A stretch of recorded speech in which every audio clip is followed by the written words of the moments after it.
আসসালামু আলাইকুম সবাইকে। আমার বলবার অনেক কিছু আছে, সংক্ষিপ্ত করার কথা আমি খেই হারাচ্ছি, আমি কোনটা বলবো আর কোনটা বলবো না সেটা আমার ঘৃণা। আজকে আমার কিছু প্রশ্ন আছে সবার কাছে, দেশবাসীর কাছে তো করবো না, যাদের কাছে করবার তারা বুঝে নেবেন। আমি ইতিহাসের শিক্ষক না, কিন্তু ইতিহাস জেনে বড় হয়েছি। আমার জন্ম ৭১-এর পরে, কিন্তু বই খাতা থেকে সরাসরি যুদ্ধে ভাষা আন্দোলনে যারা অংশগ্রহণ করেছিলেন তাদের কাছ থেকে শোনা শিক্ষা থেকে জানি মুক্তিযুদ্ধের চেতনা কি, ভাষা আন্দোলনের চেতনা কি ছিল।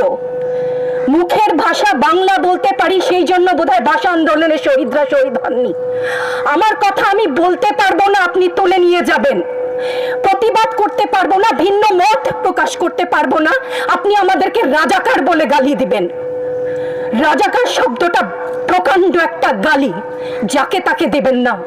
আমি অনুরোধ করছি না, আপনাদেরকে বলে দিচ্ছি। ছাত্রদের কথায় আমি কিছুটা পরে আসছি, সেখানে আমাদের সহকর্মীরা যারা বলেছে সেখানে আমি পূর্ণ একমত।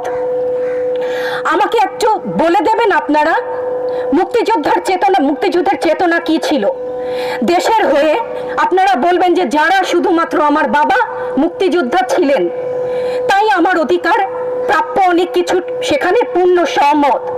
কিন্তু এর পরবর্তী কাল থেকে আজ পর্যন্ত যে সমস্ত মানুষ দেশের বিভিন্ন জায়গায় বিভিন্ন ক্ষেত্রে নিজের স্বার্থ বলিদান দিয়ে দেশের জন্য কাজ করে যাচ্ছে, সৎ পথে উপার্জন করছে, টেবিলের তল থেকে 10 লাখ 5 লাখ টাকার কোটি টাকা তো বাদই দিলাম না, সেই সমস্ত লোক সম্বরণ করছেন, তাদের মুক্তিযোদ্ধার চেতনা কি কিছু অংশে কম? সেই প্রতিবাদ করলে আপনি আমাদেরকে বলবেন রাজাকার। রাজাকারের বাচ্চা, এটা প্রকাণ্ড গালি, যত্রতত্র দেবেন না। আর আমার ছাত্র ছাত্রীদের গায়ে গুলি কেন?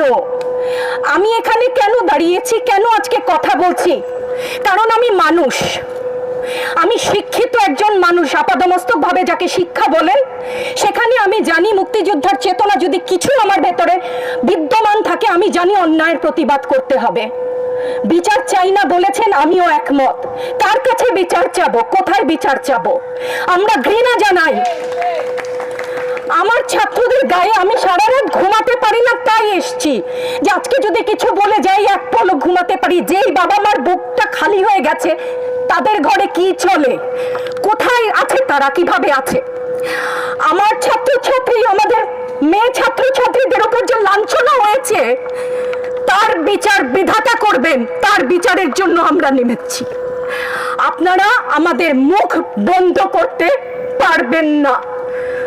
মুক্তিযুদ্ধের চেতনা থেকে জানি, আমরা জন্মেছি একবার, মরবো একবার।